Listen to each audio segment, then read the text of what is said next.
cloud para IoT. Luego les detallaré la oferta de servicios de AWS en su plataforma IoT y finalmente les mostraré cómo funciona Amazon FreeRTOS. Entonces, uno de los temas de mayor impacto de IoT es la estimación de cantidad de cosas que se van a conectar al Internet. Acá tenemos unas cifras de dos referentes, GSMA, que es un referente de las telecomunicaciones, que estima que para el 2025 habrán 25 billones de cosas conectadas al Internet. Esa cifra concuerda con lo que habla Gartner en el 2017, o dijo Gartner en el 2017, en donde estimaba que para el 2020 habrán cerca de 20 billones de cosas conectadas. ¿Pero esto en qué se traduce? Esto se traduce en que cada día, tanto en casa como en la industria, estamos viendo más y más dispositivos. En casa ya es muy común tener Smart TVs que están conectados al Internet, tenemos appliances que están tenemos appliances como neveras, lavadoras y demás electrodomésticos que también se están conectando al Internet. Tenemos asistentes personales como Amazon Alexa o Amazon Echo que no únicamente nos dan información de lo que les consultamos, sino que también se están conectando a estas cosas para controlarlas. Tenemos cerraduras, tenemos sensores, cámaras, smart plugs para conectar electrodomésticos, tenemos incluso hasta juguetes sexuales que ya se están conectando a Internet, smart lights, tenemos aspiradoras, cafeteras, smart scales para controlar el peso y toda la parte de sensores para rastrear la actividad y las sesiones de entrenamiento. Del otro lado, en la industria, ¿qué está pasando? IoT está jugando un papel muy importante en la optimización de los procesos, aumentar la eficiencia y reducir costos operativos. Entonces, por ejemplo, en la carga y transporte es muy común encontrar ya sistemas de gestión de flotas y sistemas de rastreos de activos en tiempo real. IoT está jugando un papel muy importante en el desarrollo de los vehículos autónomos, con todas las tecnologías que estos integran. En el agro se está usando los sistemas GPS y los drones para desarrollo de sistemas de agricultura de precisión, que lo que buscan es desarrollar nuevas formas de cosechar, cultivar y sembrar para optimizar estos procesos, asimismo como juntarlos con sistemas de riego y con sistemas que hagan más óptimos los procesos productivos de los productos agrícolas. En la industria 4.0 ya tenemos líneas de producción totalmente automatizadas con robots, en donde la interacción humana es casi mínima. En la medicina también aparece el IoT muy presente, por ejemplo, en los sistemas de cirugía remotos, en donde tenemos un especialista en una parte del mundo y al otro lado, donde la tecnología está disponible, el paciente al que se le va a realizar un procedimiento quirúrgico. Finalmente, en toda la parte de retail, el IoT está revolucionando la forma en cómo compramos las cosas. Entonces, un ejemplo de esto es la tienda de Amazon Go, en donde ya no hay que hacer filas, ya no hay que pagar, simplemente las personas toman los productos y automáticamente estos sistemas cargan lo que uno está consumiendo en la tienda a su cuenta.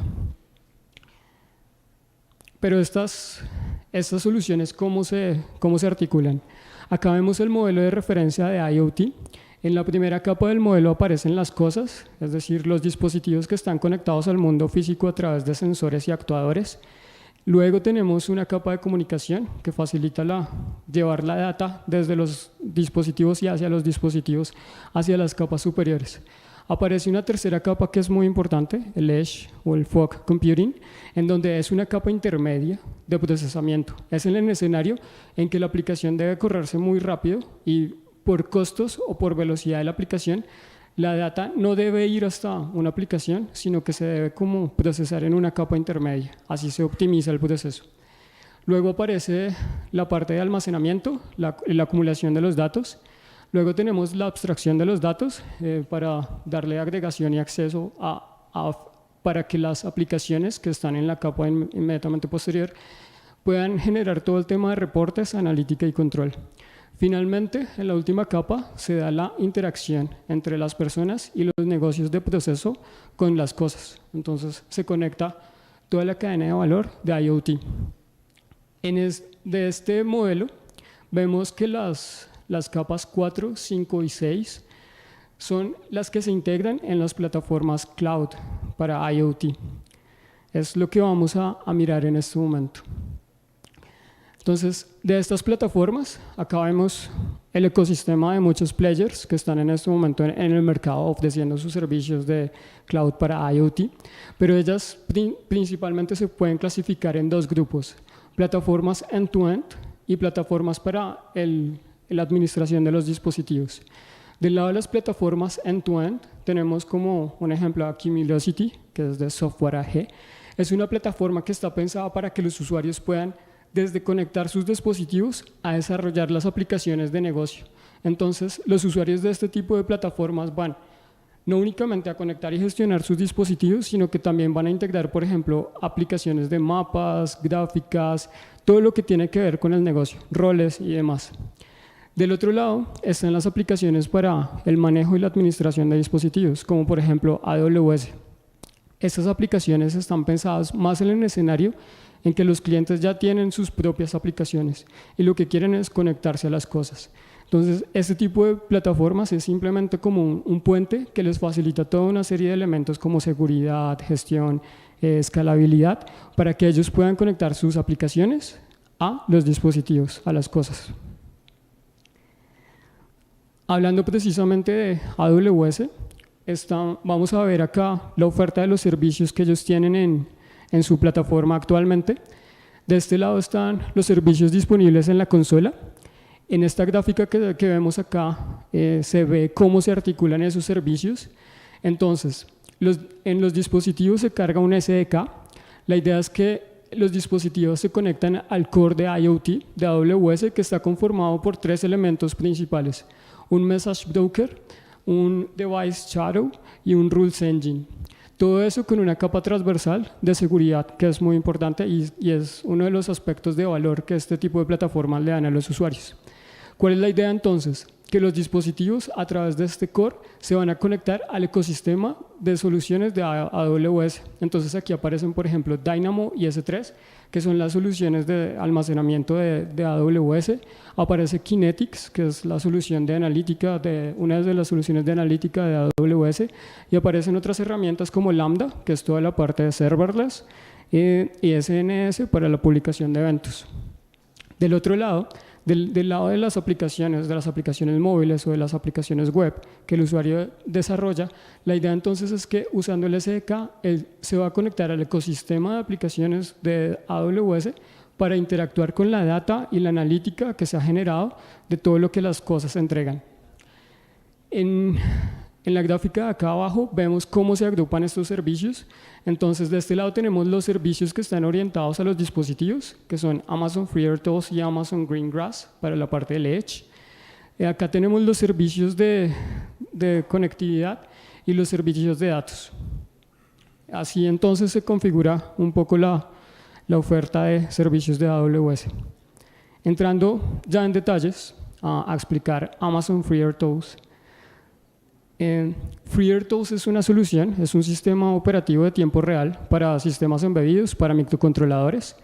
Hay varias soluciones en el mercado, una de ellas es FreeRTOS, que fue desarrollada originalmente en el año 2003 por Richard Barry. En el año 2015, AWS agrega características y capacidades de Internet de las Cosas a su plataforma, y en el año 2017 la compañía que tenía la administración de FreeRTOS le cede la administración a Amazon Web Services. Entonces, desde el año 2017, digamos que esta herramienta ha venido siendo gestionada por Amazon Web Services. ¿Pero qué es Amazon FreeRTOS? Amazon FreeRTOS es un sistema, como les digo, es un sistema operativo de tiempo real para sistemas embebidos. Lo que ellos hacen entonces es agregar características al kernel original del FreeRTOS para darle conectividad, seguridad y actualizaciones over the air a los dispositivos. En esta gráfica vemos la arquitectura de cómo se configura el FreeRTOS. Entonces, en la parte de arriba tenemos la aplicación del usuario, la aplicación embebida. Acá toda una serie de librerías que el usuario puede consumir. Aquí están el core de la arquitectura, que son el kernel FreeRTOS y las librerías internas del Amazon FreeRTOS. Luego vienen todos los drivers hacia el hardware, que serían los microcontroladores, que están soportados por este sistema operativo. En esta gráfica vemos cuál es el flujo de trabajo de Amazon FreeRTOS. Tenemos entonces que se elige uno de los dispositivos que está soportado, se descarga el sistema operativo, las librerías, se desarrolla una aplicación y luego se deploya la aplicación hacia la plataforma. Entonces, en este caso, lo primero que hay que seleccionar es un dispositivo soportado, uno como estos, es una tarjeta de desarrollo Microchip basada en el Core PIC32MZ. Entonces, Amazon tiene un catálogo de partners donde están los principales fabricantes de semiconductores. Esta tarjeta, entonces, además del core, tiene tres elementos, tres clipboards. Una clipboard para establecer una conexión USB serial, una clipboard con un módulo Wi-Fi y una clipboard con un módulo Ethernet para facilitar la conexión de los dispositivos.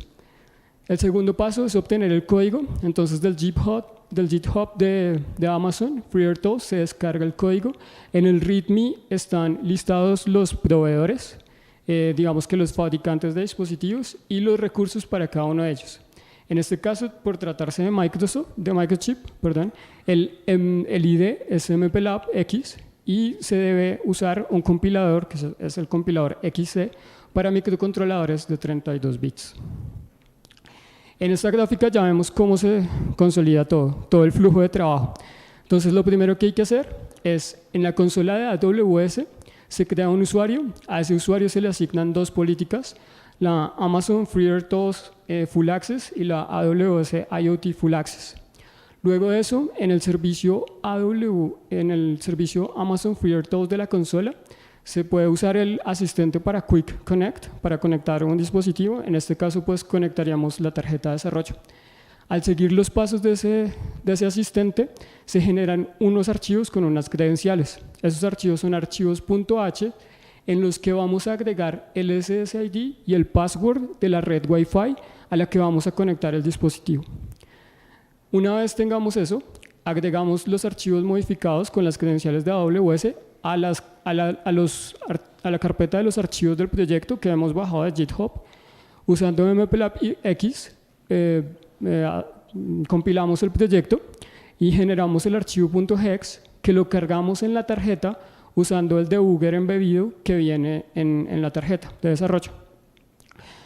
Una vez hemos cargado el .hex, el lenguaje máquina que entiende el microcontrolador, entonces en la consola habilitamos el test para abrir el broker, para abrir la comunicación entre la plataforma y el dispositivo.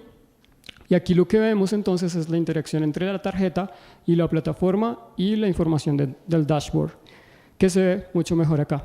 Entonces, de este lado tenemos unos mensajes Hello World que está enviando y recibiendo la plataforma AWS IoT. Acá vemos la salida de la consola serial que tenemos conectada al microcontrolador por USB serial. Y en esta parte vemos el dashboard de AWS IoT en donde está toda la data. Esto es una visión rápida de lo que es Amazon FreeRTOS. Como ven, es una nueva forma de programar microcontroladores orientada a conectar las cosas directamente a las plataformas IoT. Gracias.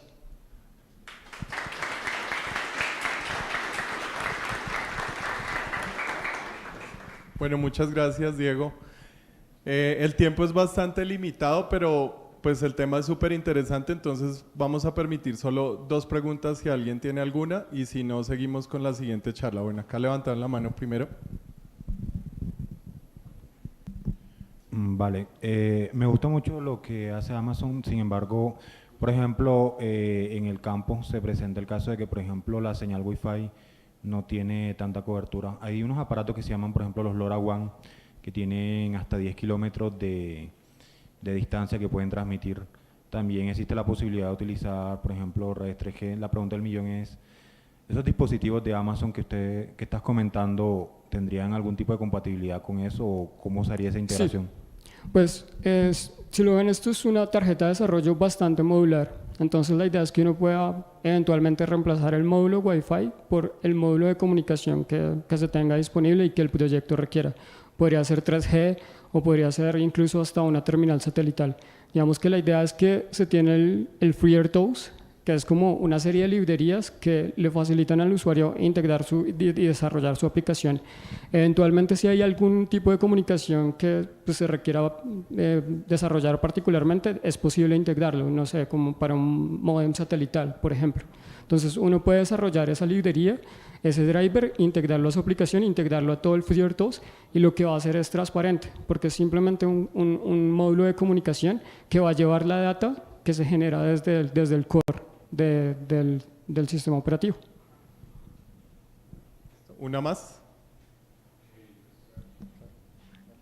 Pues llegué un poco tarde, pero pues no sé si en la explicación de lo de Amazon FreeRTOS está esto muy claro. Sé que hay varios fabricantes pues para el tema de estas tarjetas como tal, como NXP, Texas Instruments, Baker Electronics. Entonces es lo que, o sea, uno descarga como tal el sistema operativo, ¿cierto? Lo embebe en la tarjeta y comienza a utilizarlo.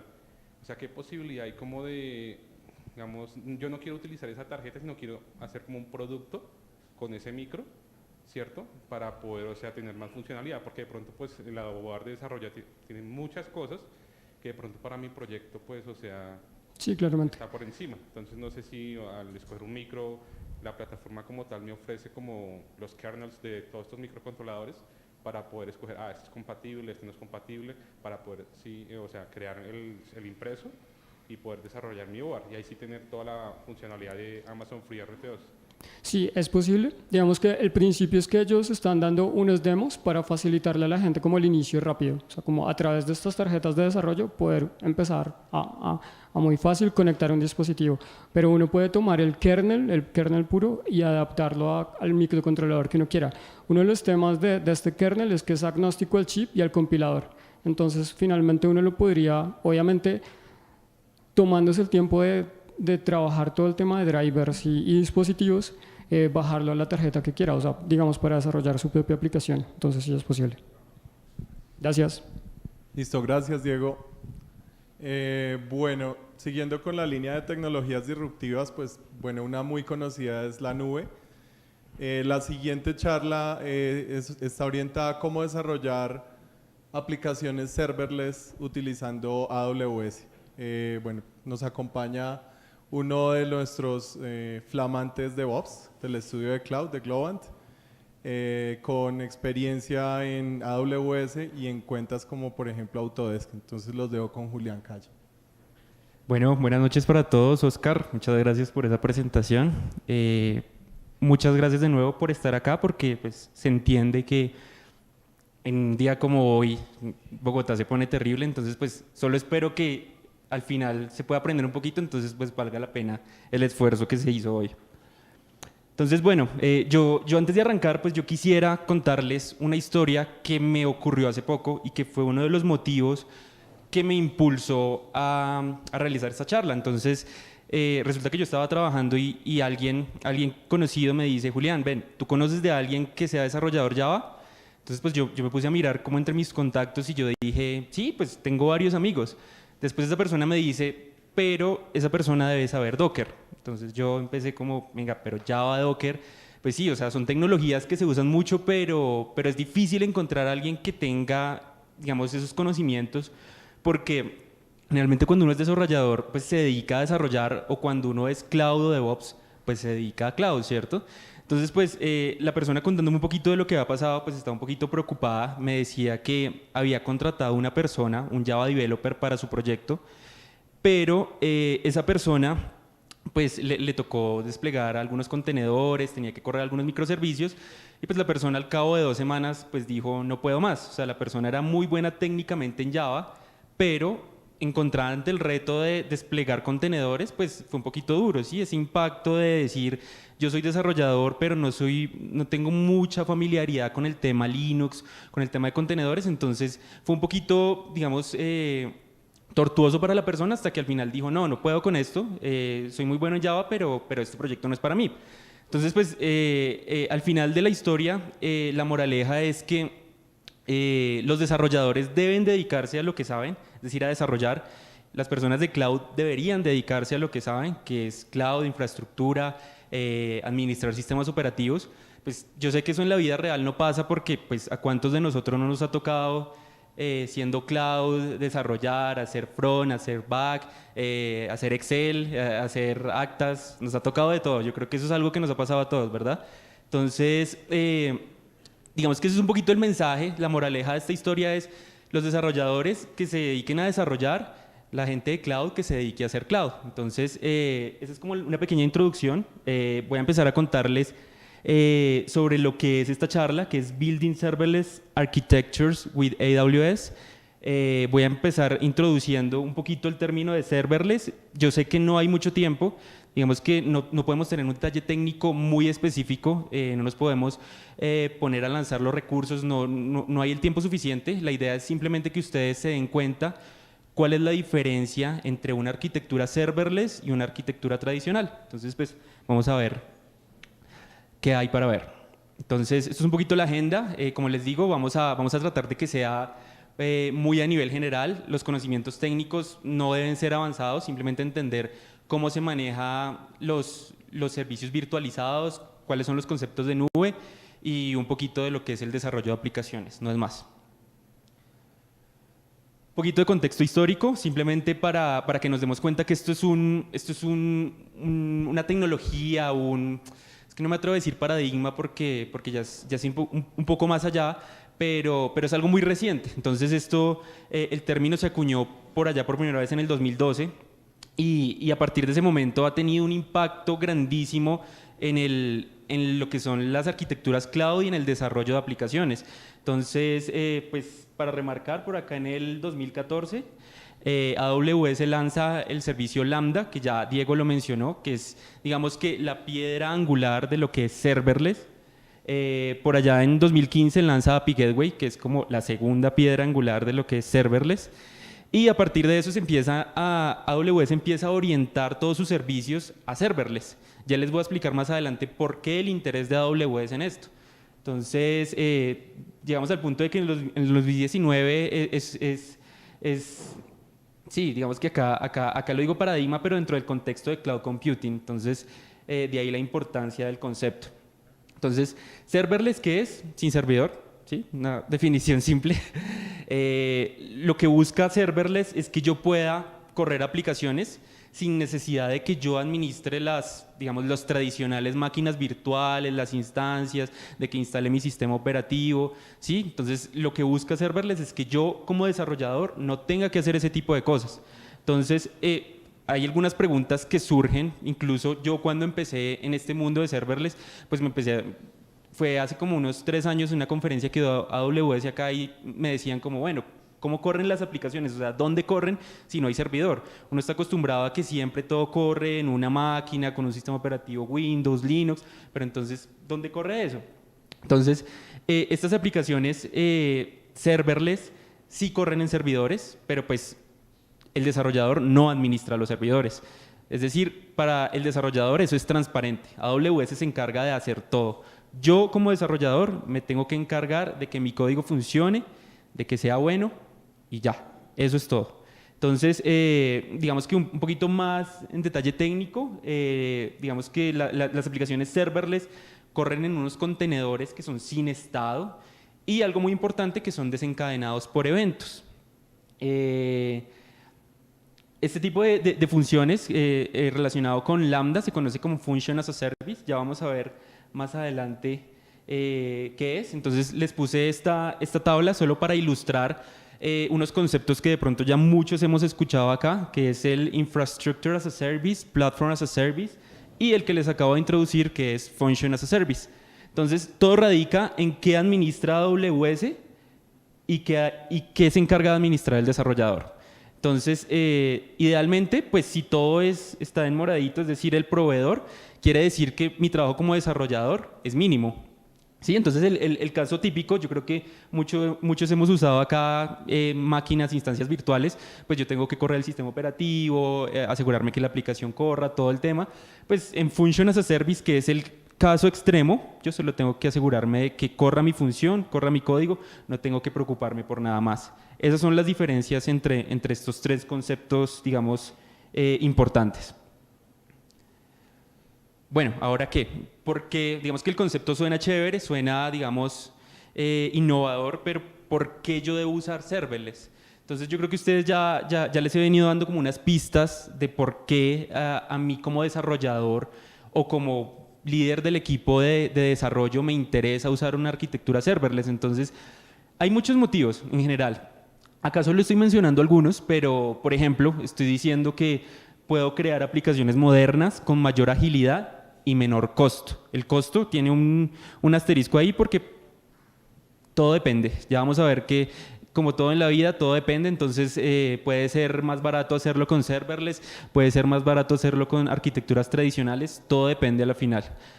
Entonces, bueno, en el contexto de AWS, si yo soy una persona que me dedico a integrar mis servicios en AWS, el concepto serverless puede ser muy beneficioso porque yo estoy usando todos los recursos. AWS ofrece unos SDK, unas APIs que me permiten integrar mis aplicaciones. Entonces, para mí el trabajo operativo termina siendo casi nulo. AWS se encarga de todo. Yo lo que hago es diseñar, decirle a mis desarrolladores qué hacer y puedo tener mi aplicación en un time to market mucho menor a como si desarrollara en una arquitectura, digámoslo, tradicional. Otra de las ventajas es el Pay as you go. No sé si hayan escuchado el concepto, pero está muy de moda también en AWS. Eso es pago por lo que consumo, ¿sí? Entonces yo no tengo que tener una máquina andando todo el tiempo, sino que cada que yo invoco un recurso, como esto es por eventos, yo estoy pagando solo cuando invoque ese recurso. No tengo que estar pagando, no tengo que pagar un fee mensual, no tengo que decir voy a hacer un contrato con AWS, no. Simplemente si mi función Lambda consumió, un ejemplo, 30 segundos, voy a pagar por esos 30 segundos y nada más. Entonces eso se puede transformar como una ventaja competitiva para mi negocio, para mi proyecto.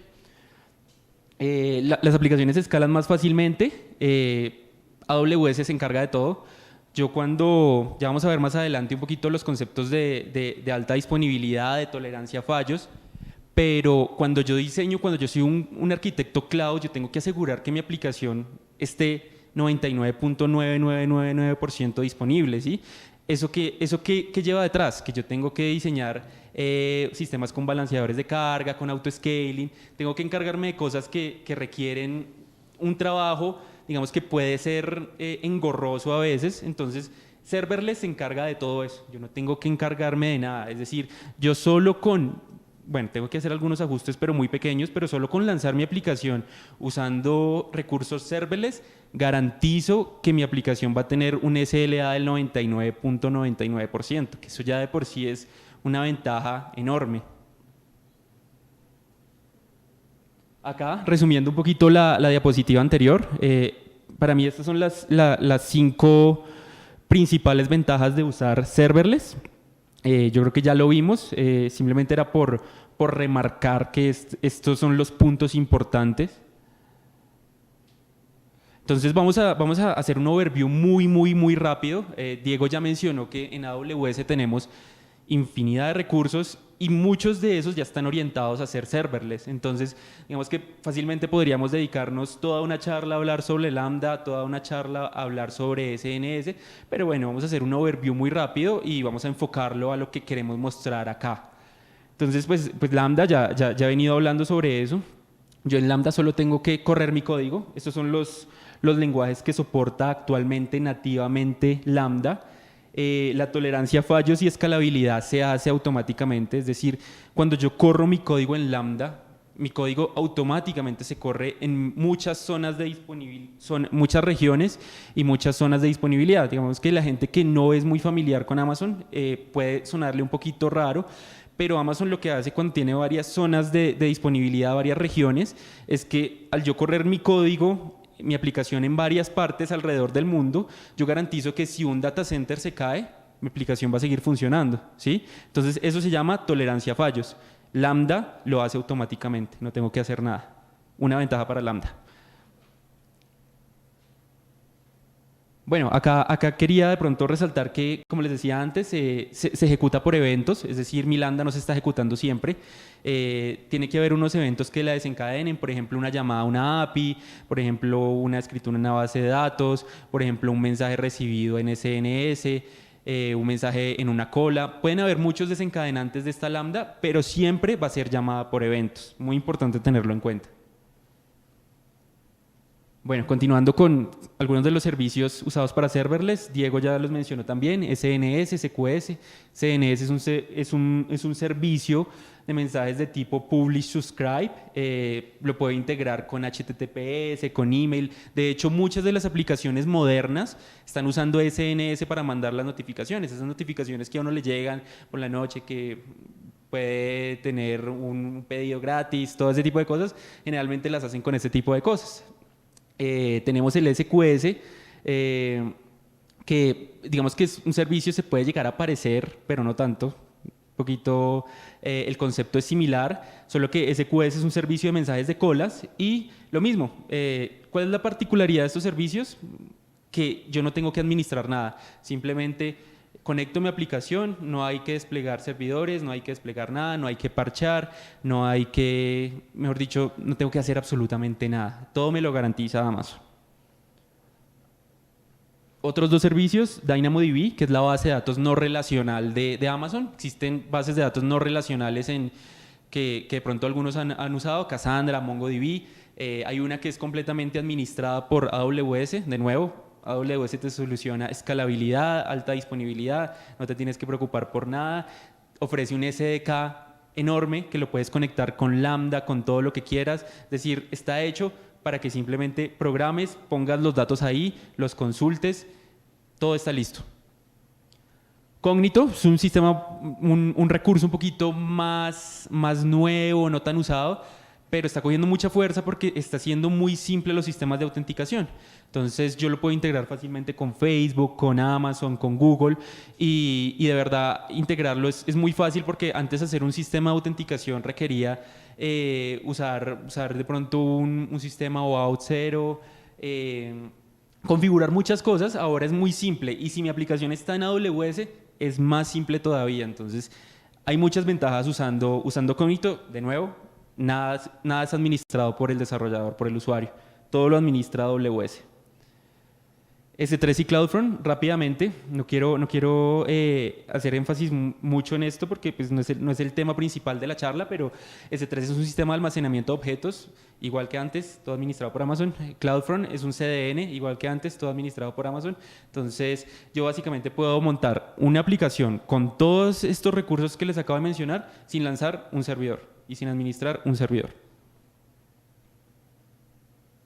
Acá pues quería mostrarles precisamente eso de lo que les hablaba antes. Esto es una aplicación que permite hacer pedidos en línea. Entonces es una aplicación web. Yo acá me conecto a mi código está almacenado en S3. S3 me permite almacenar código estático, JavaScript, CSS, HTML. Lo que normalmente nosotros hacemos con Apache, con Nginx, lo puedo hacer con S3. De nuevo, me autoescala, no tengo que configurar nada. Autenticación con Amazon Cognito, no tengo que configurar nada. API Gateway se integra con Lambda, entonces API Gateway es un servicio API RESTful, entonces puedo hacer mis operaciones de create, delete, todo lo que yo necesite. Llamo a mi backend, que es en Lambda, que lo ejecuta un evento, como les decía antes, que es API Gateway, y mi capa de persistencia o base de datos es DynamoDB en este caso. ¿Qué tengo que administrar? Nada. Digamos que acá les quería mostrar como una contraparte.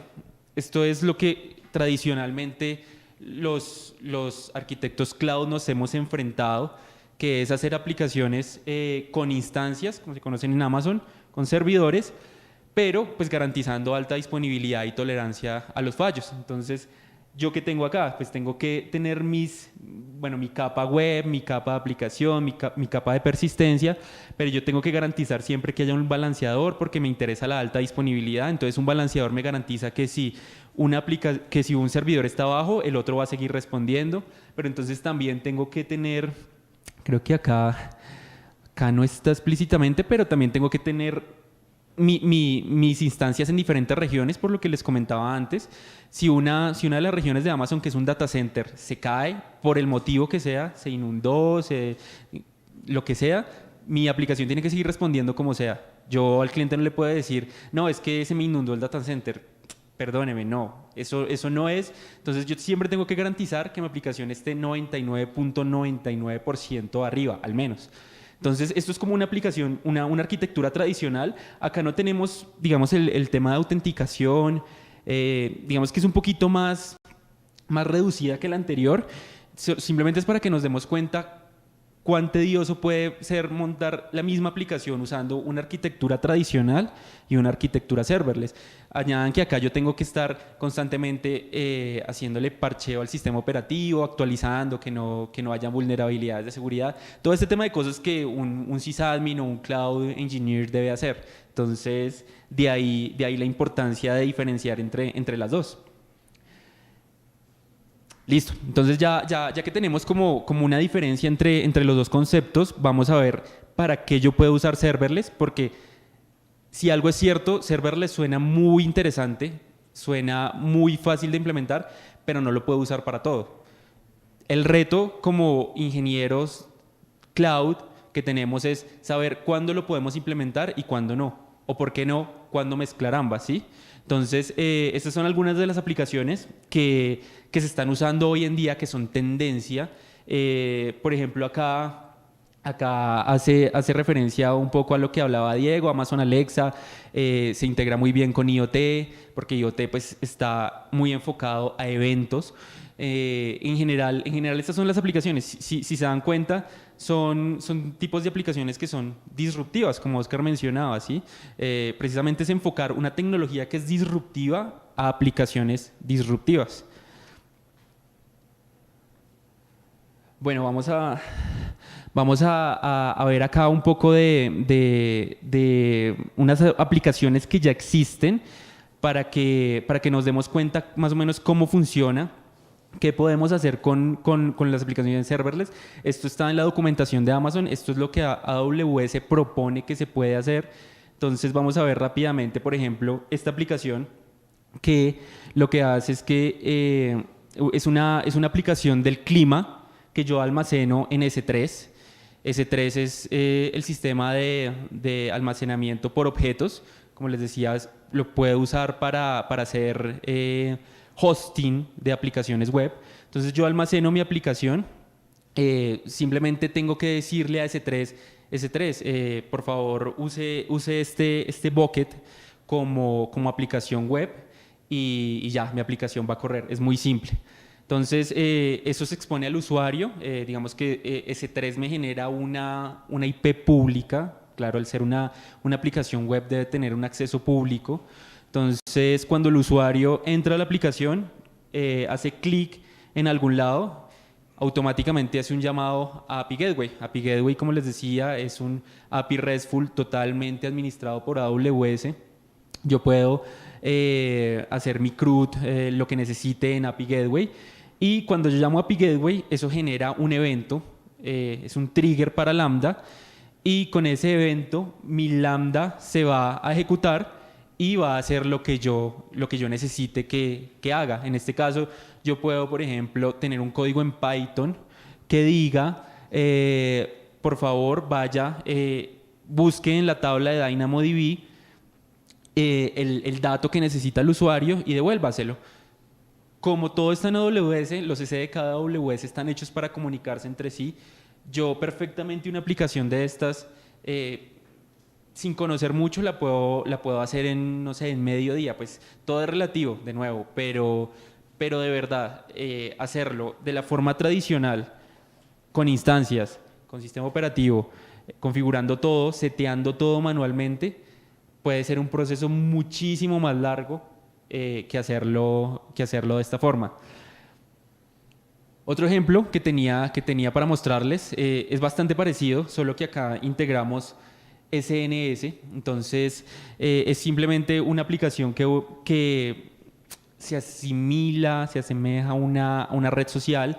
Entonces el usuario simplemente postea un update, un estado en la red social y eso llama a una API Gateway, una API en API Gateway.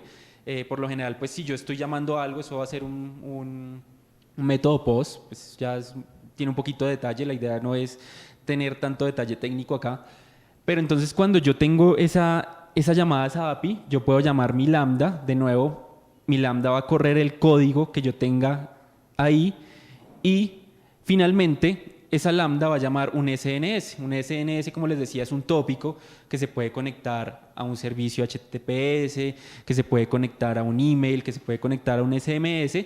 Yo escojo cuál van a ser mis destinatarios, digámoslo así, y después de eso, los usuarios que son amigos del usuario que posteó, que están suscritos al tópico, van a recibir la actualización.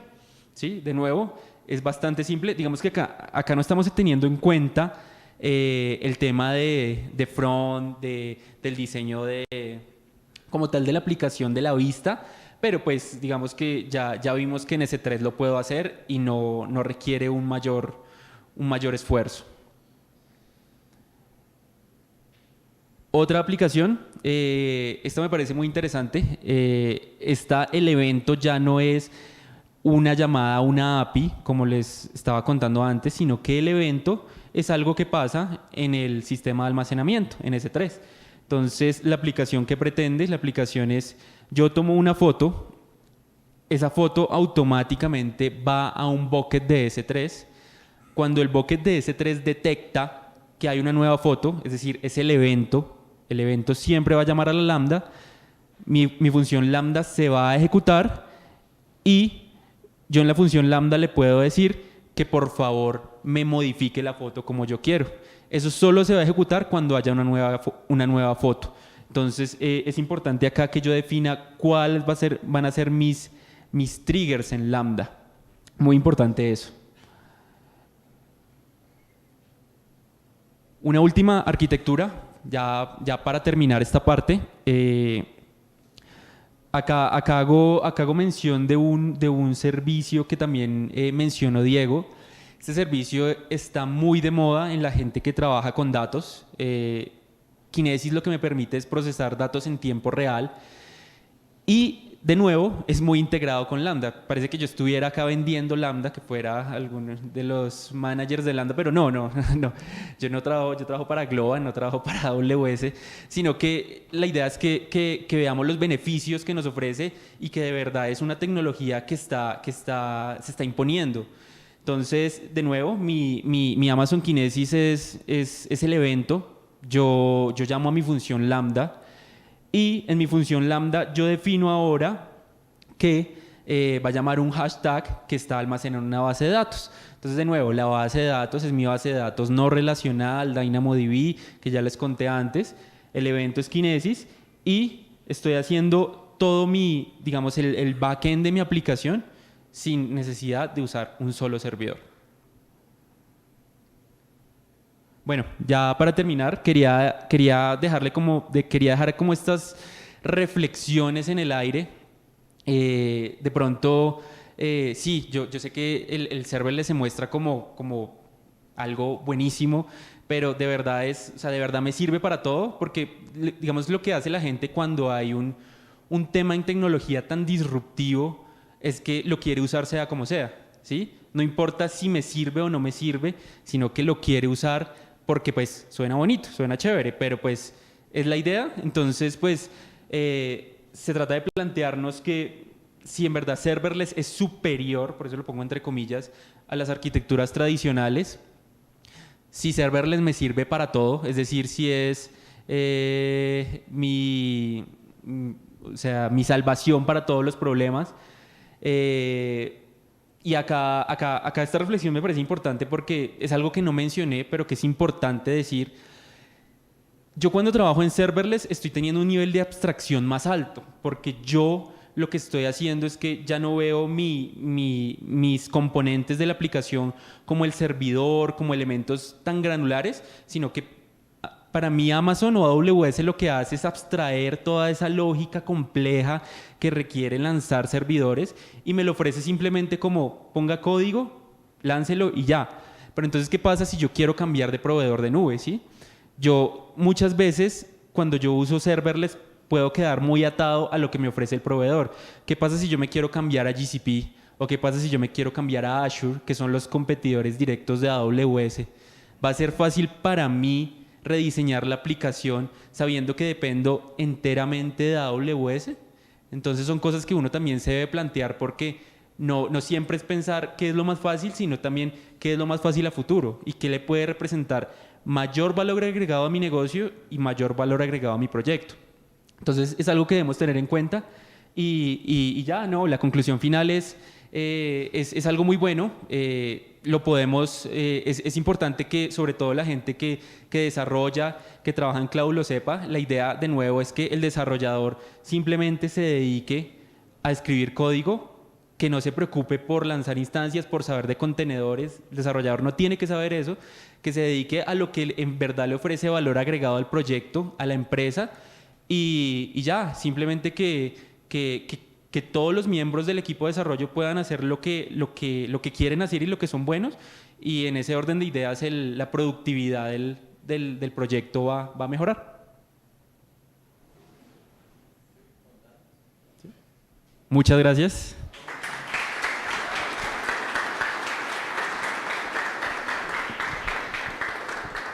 Bueno, como Julián fue tan juicioso con el tiempo, podemos hacer 3 preguntitas. Allá levantaron la mano primero. Hola. Pues yo recientemente también estuve trabajando con el tema de serverless. Me gustaría compartir ciertas experiencias que yo tuve. Digamos, la primera está que el API Gateway, como tú lo mencionabas, pues es la que disponibiliza todo lo que nosotros estamos haciendo. Pero una de las principales restricciones que tuve fue que las peticiones no podían demorar más de 30 segundos. Digamos que uno inicialmente dice, bueno, digamos que una respuesta HTTP tome más de 30 segundos. Hoy en día no cabe, pero bueno, digamos que pase. Otra de las restricciones que también tuve fue que los lambda no podían ejecutarse por más de 15 minutos. Entonces, a mí me tocó cambiar casi que el diseño, y muchas veces cuando uno está procesando los datos a nivel de aplicación, termina como delegando toda esa carga hacia la base de datos y termina como métale más recursos, colóquele más recursos, pues para que podamos responder en todos los tiempos que nos están colocando ahí directamente. Pues más que eso, yo quería saber cómo ha sido como tu experiencia como tal, digamos con esas restricciones de tiempos, de 30 segundos, de 15 minutos, digamos en el disco duro, que uno no puede escribir más de un archivo que tenga 500 megas, si no estoy mal. Entonces, por ejemplo, cuando uno quiere hacer un reporte o alguna otra cosa así, ya tiene que empezar, que es pensar en otros servicios que tiene AWS directamente, pues, para poder hacerlo. Quisiera que nos contaras un poquito de eso. Sí, es correcto. También me ha pasado el tema de restricciones, como tú lo mencionabas, digamos que limita mucho porque esto está hecho para hacer cierto tipo de aplicaciones, pero no funciona para todas. Entonces, por ejemplo, escuché un caso, no me pasó a mí, que tenían que hacer un procesamiento con Lambda muy grande, tenían que procesar unos archivos. Entonces lo que se hizo en ese caso fue desacoplar los archivos con unas colas, cosa que la Lambda no recibiera toda la carga a la misma vez, sino que como se ponían colas, las colas iban siendo consumidas cada cierto tiempo. Digamos, el trigger en ese caso era un cron. Yo hago una agenda, no sé, sincronizo para que se ejecute cada cierto tiempo, entonces las colas van consumiendo y libero un poquito de carga al Lambda, porque sí, más de 15 minutos no voy a poder. También lo que hemos analizado es que una alternativa a Lambda, como Lambda en últimas son microservicios, son contenedores por debajo, eso es Firecracker, usar Fargate, que Fargate es los contenedores administrados por AWS. Sigue, digamos que no es tan serverless, pero sigue siendo algo administrado por AWS. Yo lanzo mis contenedores en Fargate, todo se encarga de AWS y digamos que tengo una flexibilidad mayor que lo que tengo con Lambda. Entonces, digamos que en ese sentido se trata como de buscar alternativas sin salirme de lo que ya tengo, porque pues la idea no es cambiar toda mi arquitectura. Bueno, yo tengo varias preguntas. Una es, tengo digamos una aplicación que funcionaba en servidores tradicionales y ahorita está muerta porque el proyecto murió, pero si la quisiera lanzar en serverless, tengo que modificar el código y pues más hacia ese punto, si voy a lanzar mi aplicación 100% serverless o como sea, ¿tengo que programar diferente o programo normal mi aplicación como lo hago normalmente? Si tengo que hacer refactor del código, todo depende, porque, a ver, como les decía antes, AWS me ofrece una abstracción más alta, entonces puede que yo haya cosas que esté haciendo en mi código viejo que lo pueda hacer en AWS mucho más fácil. En últimas, es lo mismo, es decir, si yo programo en Python 3.6 en mi proyecto viejo, yo lo programo en Python 3.6 en Lambda, es igual. Pero digamos, variables de entorno y todo eso que yo cargaba en el servidor que montaba, ¿sigue funcionando igual?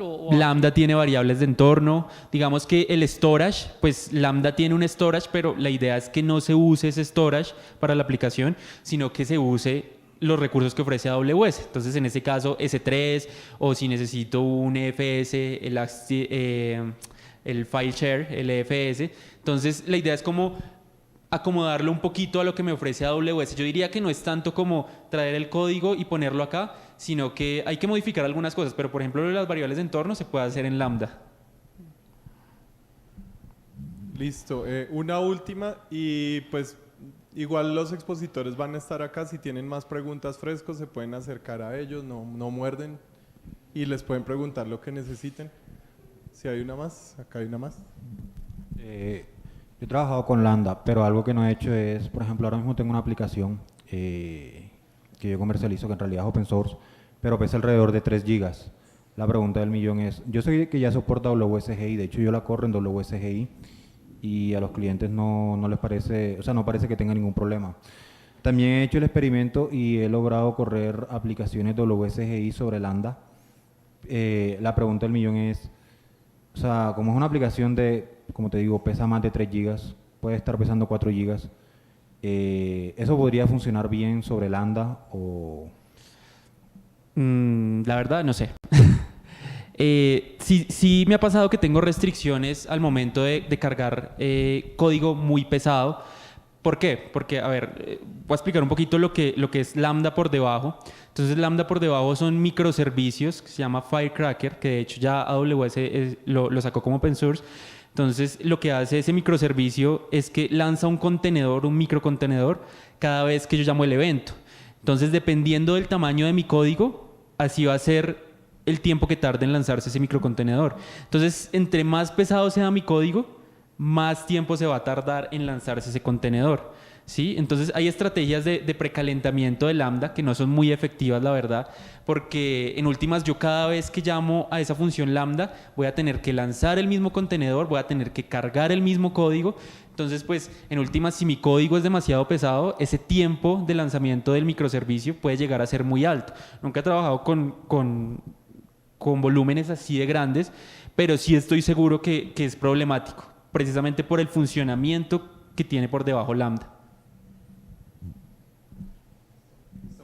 ¿Listo? Muchas gracias a todos.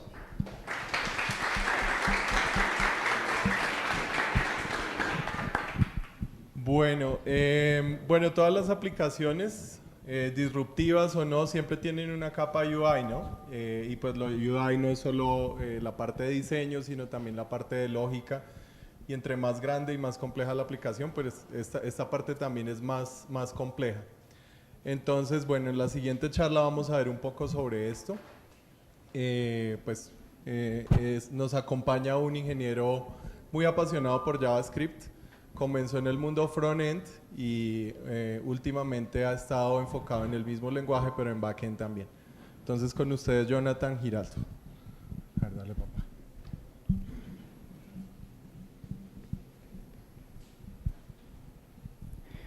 Bueno, buenas noches a todos. Espero que estén disfrutando de este excelente evento que Global nos está permitiendo compartir. Les quiero compartir acerca de este tema, ¿qué son los proxies en JavaScript?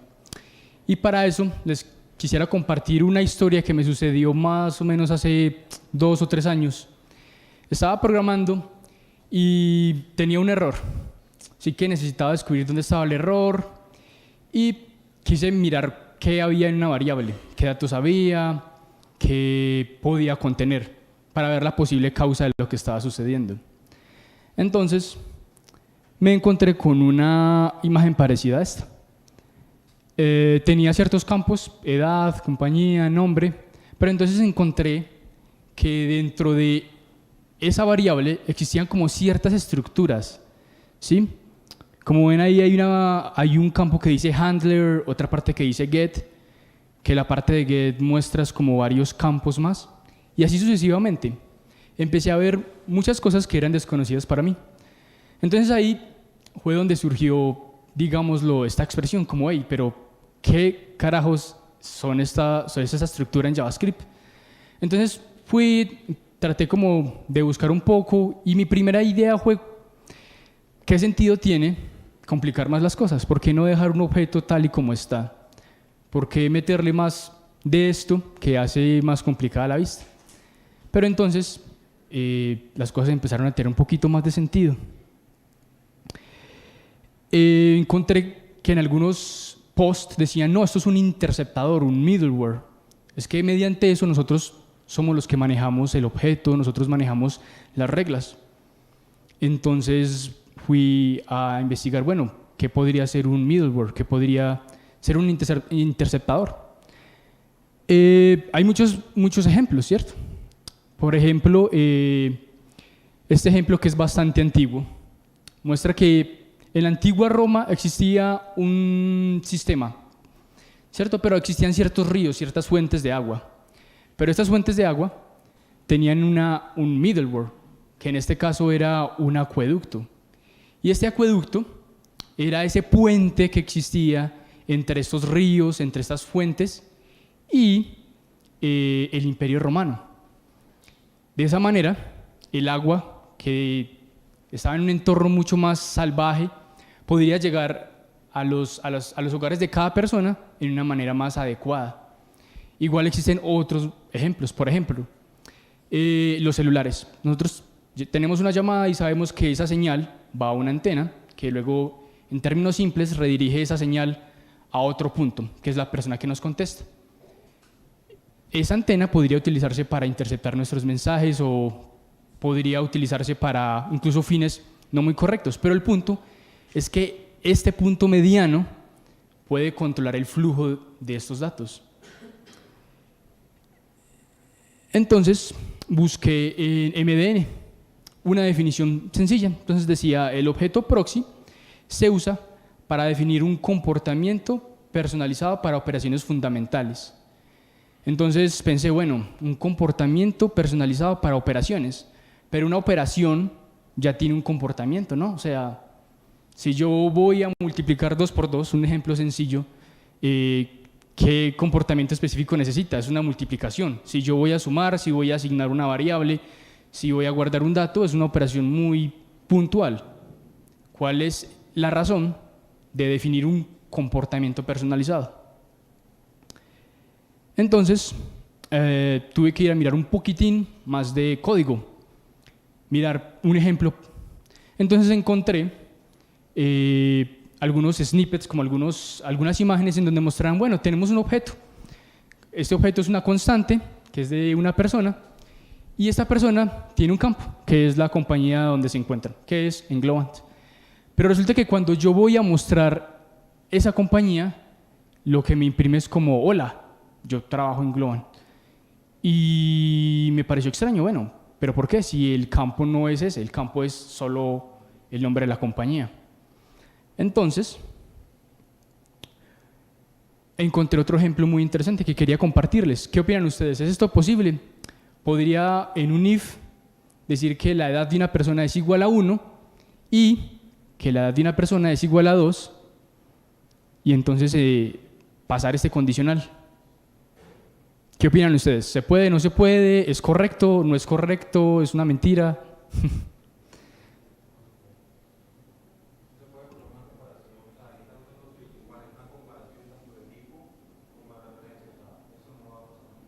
Ok, súper buen el punto que tocaste. Es un triple igual en JavaScript, que es un lenguaje para muchas personas enredado, para otras personas más bonito.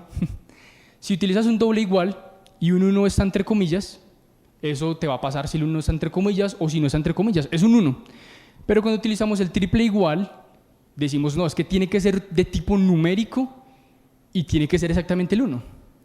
Pero resulta que hay una sorpresa allí, y es que esto se puede lograr mediante los proxies. Entonces, bueno, ya la curiosidad empezó digámoslo así, a tocar mi puerta. ¿cómo es posible que un proxy pueda hacer esto? En ese caso, ¿el proxy puede dañar el objeto o qué podría hacer? Bien, pues fui a la documentación oficial. ¿Qué es lo que recibió un proxy? Entonces, listo, el proxy recibió un target y un handler. ¿Ok? Miramos más o menos qué es. Un target y un handler son dos objetos. Bueno, son dos objetos que pueden entrar, pero igual no me dejaba muy claro. Bueno, son dos objetos. ¿Y qué pasa con estos dos objetos? ¿Qué sentido tienen? Bien, entonces aquí hay un ejemplo un poquito más real. Y me gustaría que lo empezáramos a ver desde esta línea. Tenemos un desarrollador y este desarrollador va a crear un proxy. Ese proxy recibe dos parámetros, los cuales son persona y un manejador. En el caso de la persona, tiene ciertos campos. Nada muy complicado, tiene 25 años, trabaja en Globan, se llama Juan, y tiene un handler. Y es aquí donde empieza a aclararse un poco qué sentido tiene un proxy. Entonces el handler, como vemos el objeto arriba, tiene varias propiedades.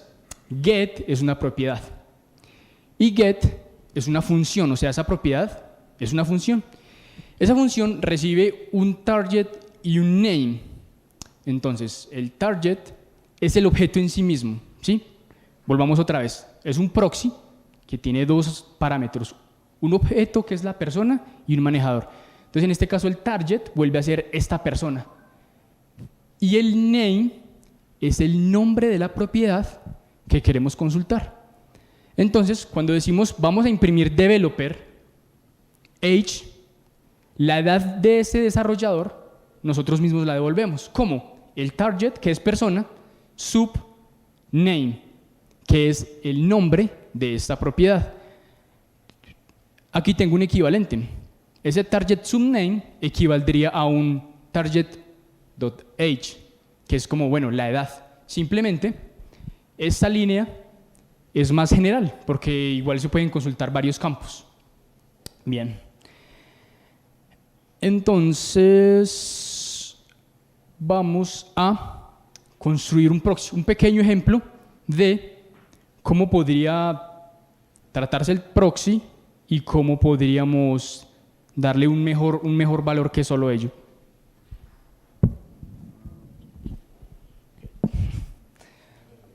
Gracias.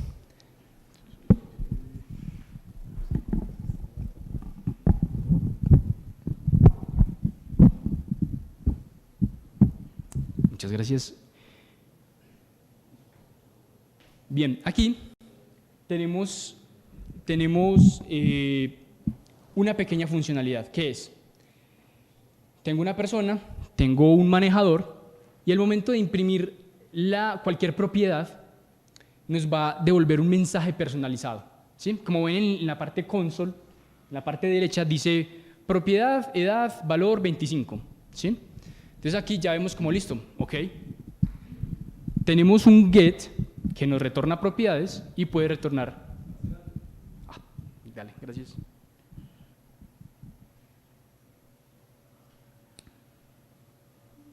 ¿Mejor? Dale, súper. Tenemos un mensaje personalizado. Entonces, cualquier propiedad que le pongamos nos va a decir, bueno, es la propiedad tal y es el valor tal. Ok, ya está ahí, súper. Devuelve mensajes. Pero bueno, ¿cómo más podríamos utilizarlo?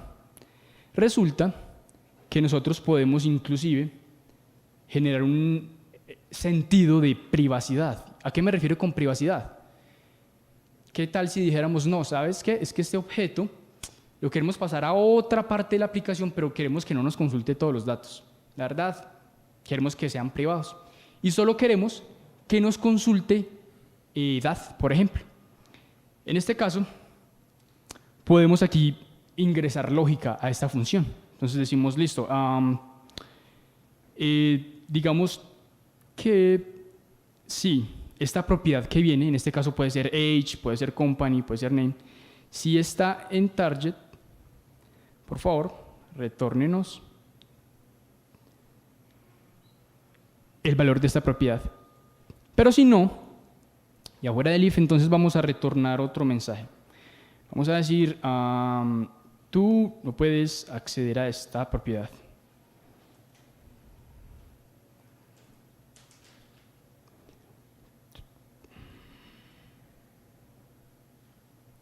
Ok, entonces aquí tenemos un 25. ¿Y qué pasa si nosotros decimos que queremos la compañía? Entonces, bueno, nos dice como, espérate. Tú, pues, bueno, ahí nos devolvió la compañía exactamente, porque está en ese campo. Pero si le vamos a cambiar esto, si vamos a decir, no, si name es igual a age, nos devuelve el 25 porque la propiedad es age. Pero si es otra propiedad, me dice, no, tú no puedes obtenerla, lo siento, así que no lo puedes hacer. En este aspecto, en este sentido, también tenemos otras propiedades. Por ejemplo, tenemos un set. Así que podríamos hacer exactamente lo mismo con el set que con el get. Entonces decimos, no, mira, cuando vayamos a setear un campo de esta persona, de nuevo vas a volver a revisarnos que sea age. Si es age, vamos a decir, listo, vamos a asignárselo. Pero resulta que set retorna otros, pues recibe otros parámetros, que es el mismo target, el mismo name, que es la propiedad que queremos setear, pero también recibe un valor, que es el valor de la propiedad que queremos guardar. Entonces decimos, listo, si es age, guardémoslo, dale, de una. Pero si no es age, no lo vamos a guardar. Y vamos a retornar lo que queramos. En este caso, hagámosle creer al usuario que sí lo puede guardar, pero no lo va a guardar. Entonces, en este caso, digamos, listo, developer age, ya creció, tuvo más edad. Y el hombre se quiere cambiar de nombre.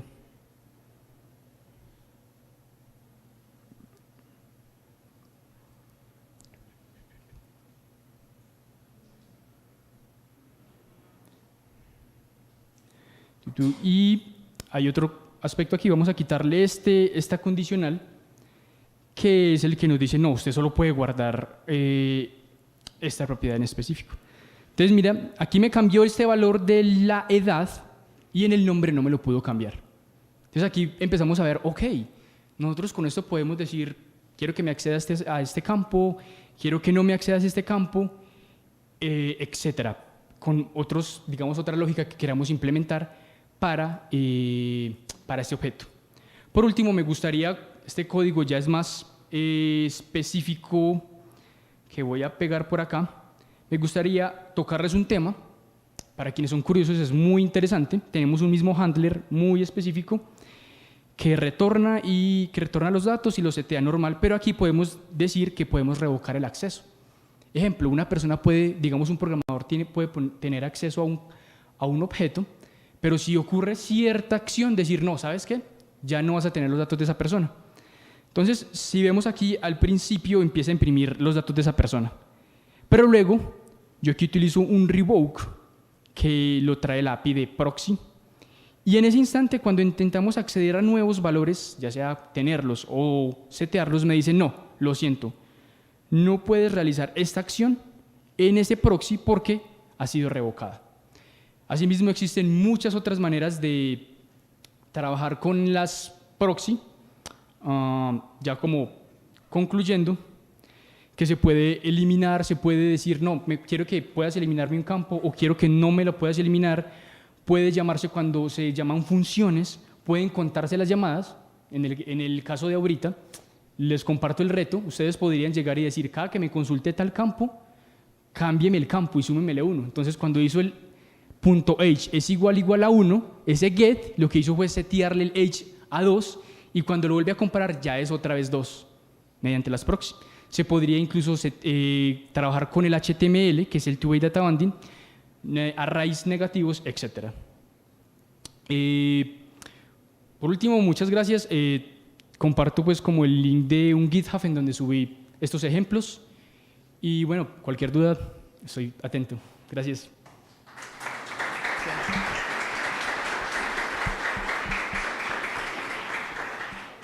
Muchas gracias, Cristian. Muchas gracias, Jonathan. Perdón, estaba pensando en el siguiente speaker.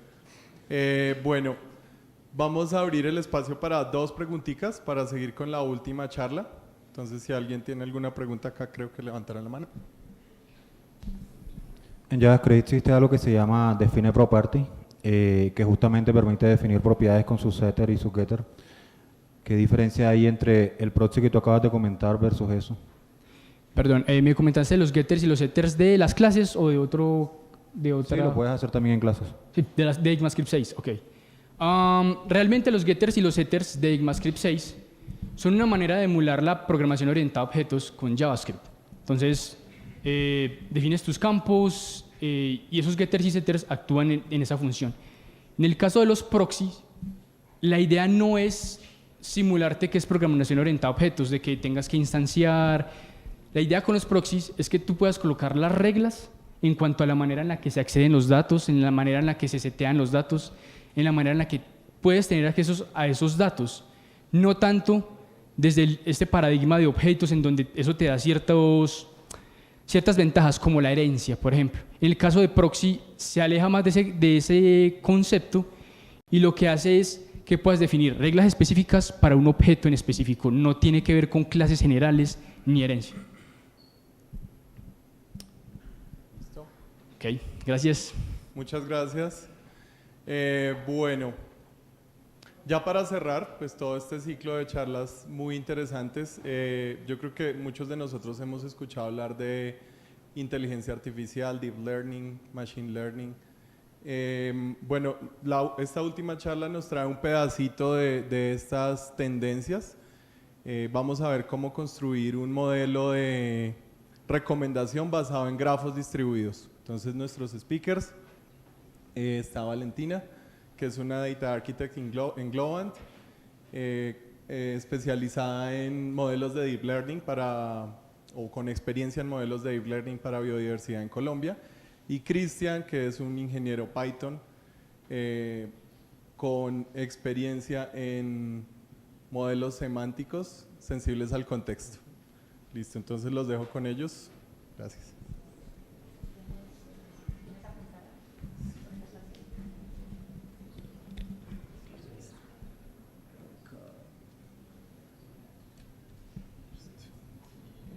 Les dejo los 2 micrófonos. ¿Lo agarré?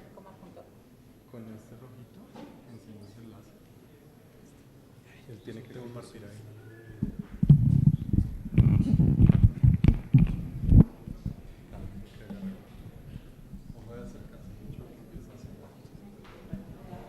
Bueno, muy buenas noches, gracias por la asistencia. Espero que les resulte muy interesante todas las charlas y espero que les encante esta charla.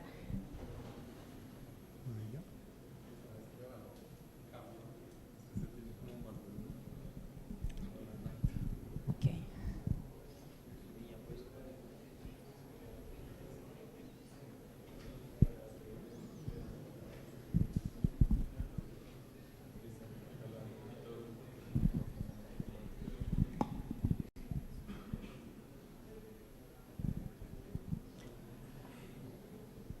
Bueno, el tema de la charla de hoy es la construcción de sistemas de recomendación, de modelos de recomendación, usando sistemas distribuidos, sistemas que te permitan procesar grandes cantidades de datos. Primero, ¿a qué nos referimos cuando hablamos de un sistema de recomendación? El sistema de recomendación trata de contestar qué y cuál, el qué debo escuchar, qué debo ver, qué debo leer, a qué lugar debo ir, cuál es el mejor momento para invertir. La idea es que las máquinas nos ayuden, modelos automatizados nos ayuden a tomar esas decisiones. Y son los mismos modelos que están funcionando en Netflix, mismos modelos que están en Spotify, mismos modelos que están prácticamente en cualquier sistema que provea servicios y productos. ¿Cuál es la definición académica de un modelo de recomendación? Un modelo de recomendación es una función de utilidad que se estima y que automáticamente debe predecir aquello que se cree le va a gustar más a un usuario o sobre un producto a un usuario o sobre un servicio a un usuario. ¿En qué está basado? Está basado en conductas pasadas de los usuarios, en la relación que hay entre los usuarios y los productos que consumen los usuarios o los servicios que consumen los usuarios, la similitud entre los productos y servicios y el contexto en el cual se da esa relación entre usuarios, productos y servicios. En general, siempre que estamos hablando de un problema de recomendación o de construcción de un modelo de recomendación, estamos hablando de un problema de optimización. Y un problema de optimización se puede resolver como un problema de clasificación o un problema de regresión. En general es un problema de analítica predictiva que se puede resolver con muchas estrategias ML y Deep Learning. ¿Cuál es el objetivo de la recomendación?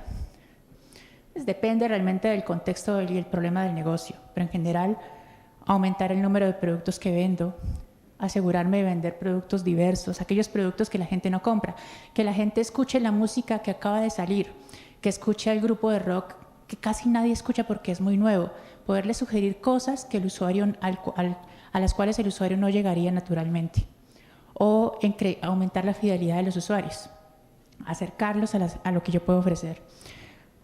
Comprender mejor las necesidades de los usuarios para poderles ofrecer mejores productos y más convenientes de acuerdo a sus necesidades. Y, ¿por qué no?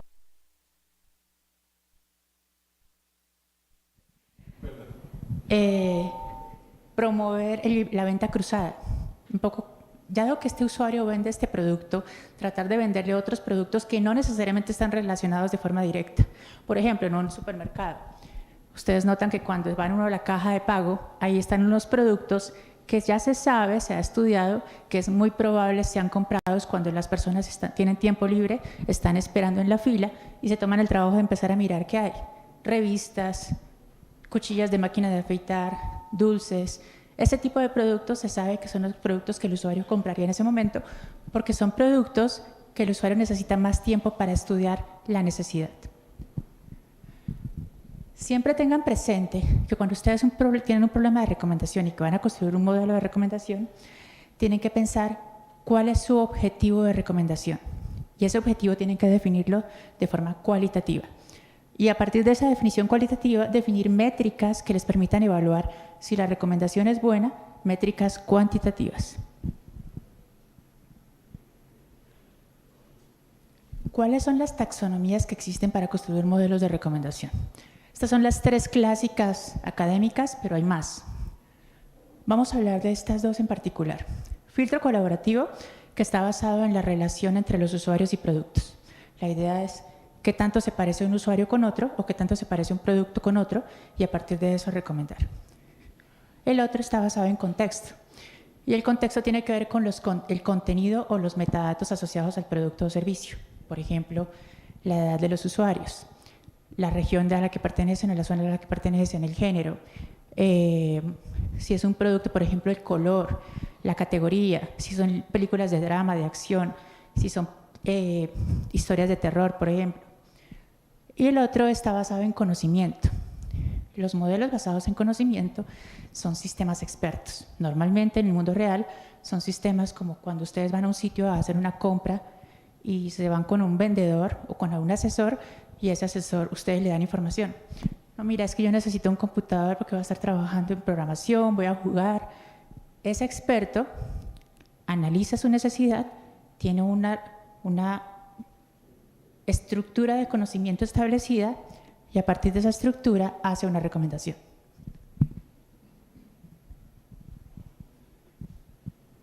Bien, hablando del modelo colaborativo, ¿cómo funciona? Aquí tenemos dos clientes, cliente A y cliente B. Y estamos recomendando películas. El cliente A califica las películas, el cliente B califica películas y tratamos de hallar similitudes entre los clientes. Aquí hay una similitud, aquí hay otras dos similitudes. Y nótese que el usuario B calificó esta película, pero el usuario A no la calificó. Pero dada la cantidad de películas que hay similares entre ellos, podemos tratar de deducir que al usuario A probablemente le va a gustar Shrek. Y lo mismo para la última. Por lo tanto, usando la información que conozco del usuario B y la similitud que hay entre ellos, al usuario A le recomiendo una película que vio B y viceversa. Esa relación entre usuarios y películas, como vemos acá, es lo que se llama una matriz de utilidad. Esa matriz de utilidad tiene un problema, y es que tiene muchos vacíos, porque no todos los usuarios califican todas las películas, no todos los usuarios ven todas las películas.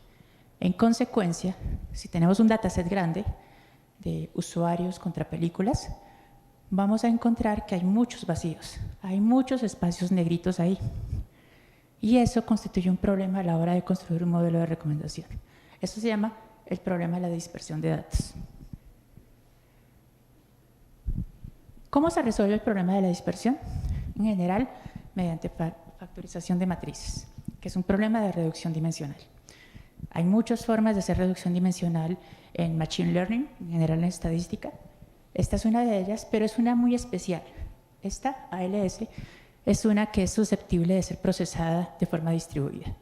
Es decir, yo puedo coger esta gran matriz, partirla en pedacitos y poner esos pedacitos en distintas máquinas y poner a calcular de forma separada las máquinas para luego juntarlas y construir estos vacíos, llenar estos vacíos, que son los que me permitirán hacer recomendaciones.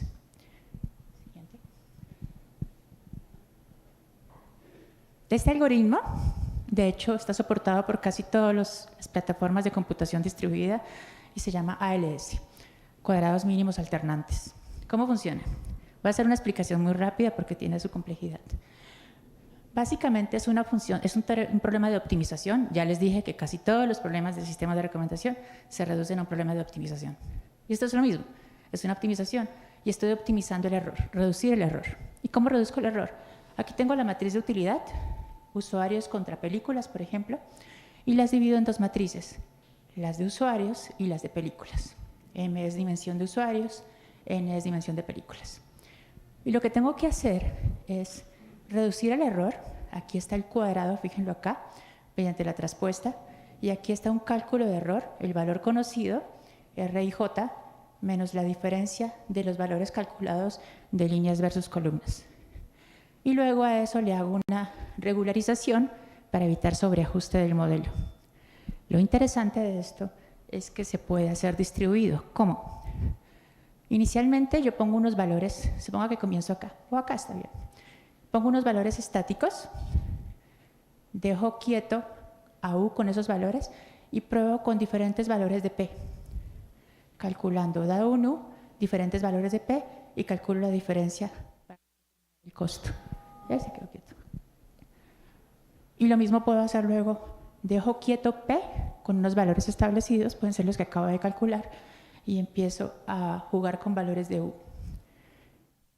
Eso lo puedo hacer de forma distribuida. Yo puedo tener una máquina calculando esto contra esto, diferentes filas, y luego dejo quieta una fila y calculo contra diferentes, perdón, dejo quieta una columna y calculo contra diferentes filas.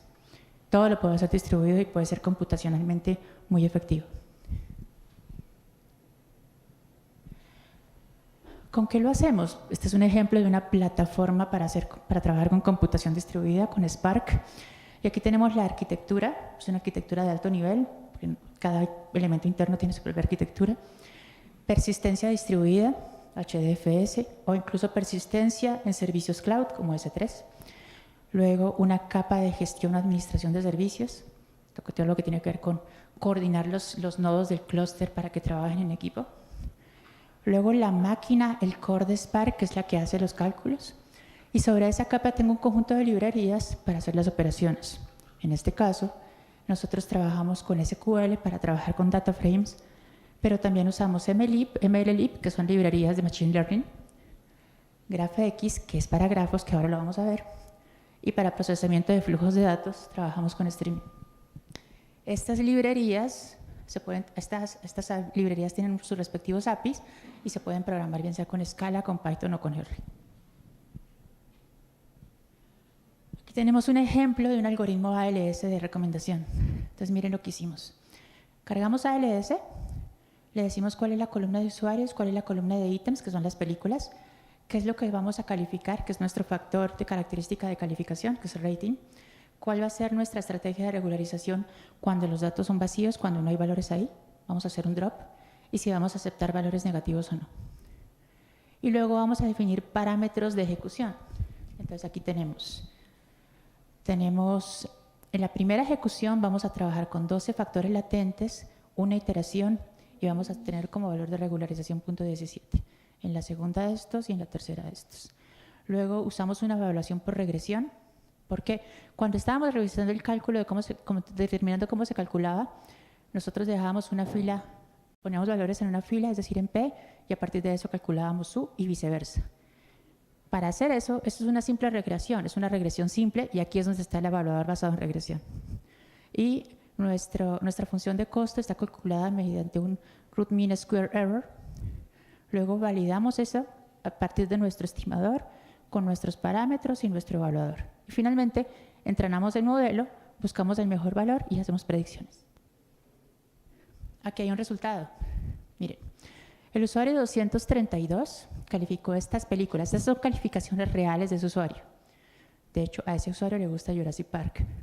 Y el modelo nos recomienda que ese usuario vea estas películas. Y estas son las calificaciones. Nótese que el sistema le recomienda que vea Indiana Jones. Tengan presente estas dos películas porque las vamos a abordar también con el modelo basado en grafos. Listo, entonces, digamos que teníamos la representación anterior, ¿vale? Ahora lo que nosotros queremos hacer es representar de alguna forma el conocimiento que podemos utilizar para crear también una nueva recomendación. Entonces, ¿cómo lo hacemos? Nosotros vamos a usar un modelo de representación de conocimiento. Hay muchas formas de representar el conocimiento. Por ejemplo, yo puedo hacer una regla simple, decir, por ejemplo, si Cristian tiene tarjeta de acceso, entonces trabaja en Globant. Eso es una regla y me ayuda a representar el conocimiento.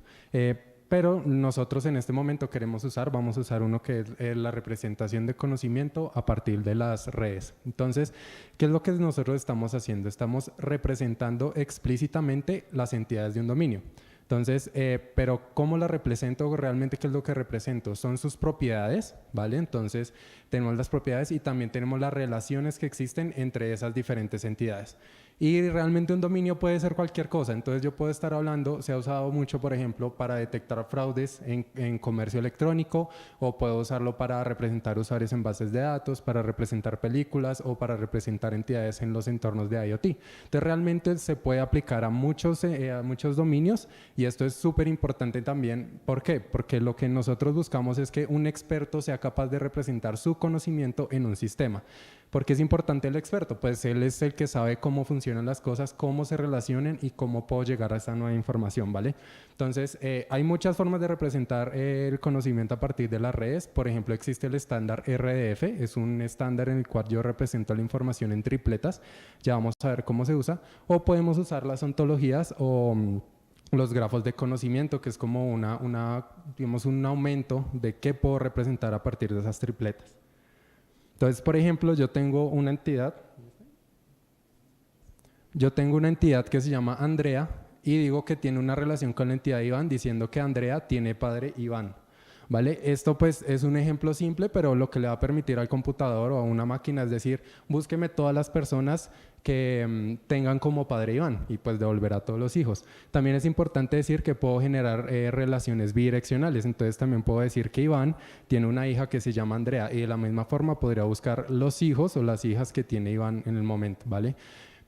Aparte de relacionar entidades, también puedo relacionar, por ejemplo, esto que se llaman las propiedades. Entonces puedo decir, ok, Andrea tiene un padre que se llama Iván, pero Andrea tiene 29 años, lo cual podría yo empezar a buscar, ok, dígame las personas que están en el rango de edad de 25 a 30 años y que tienen como padre a Iván, y eso me va a hacer una búsqueda entre todo el grafo, pues para adquirir un nuevo conocimiento, ¿vale?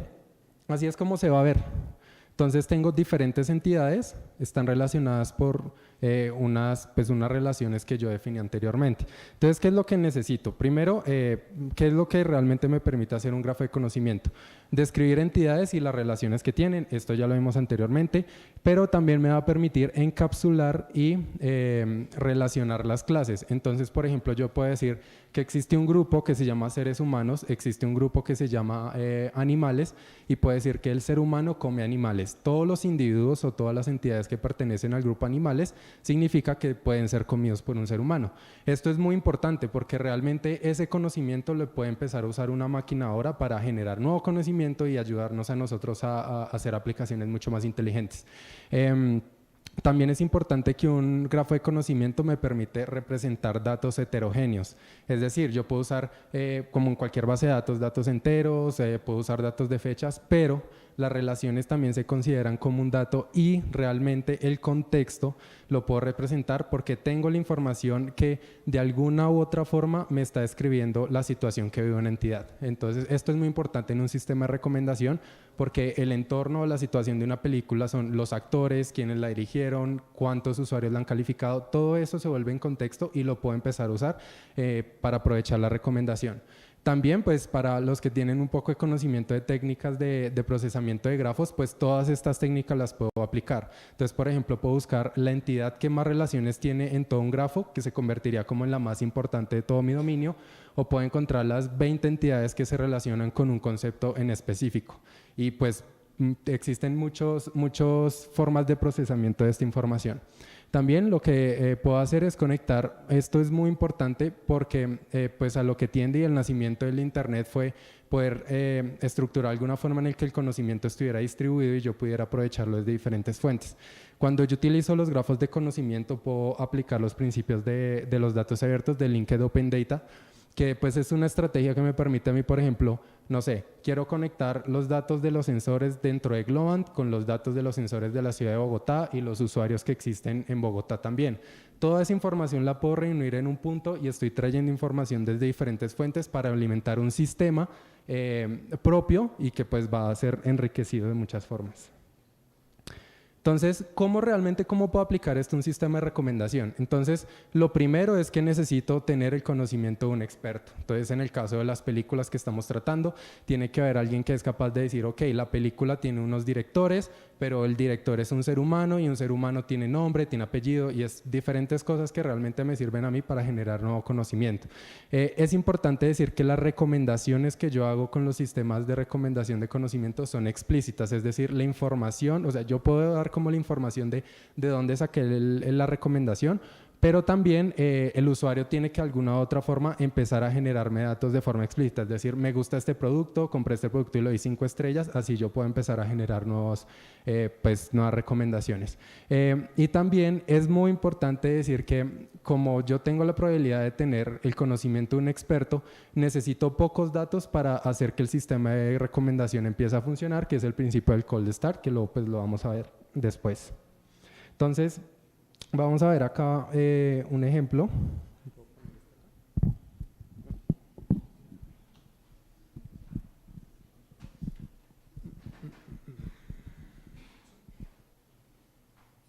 Esto lo puedo correr acá.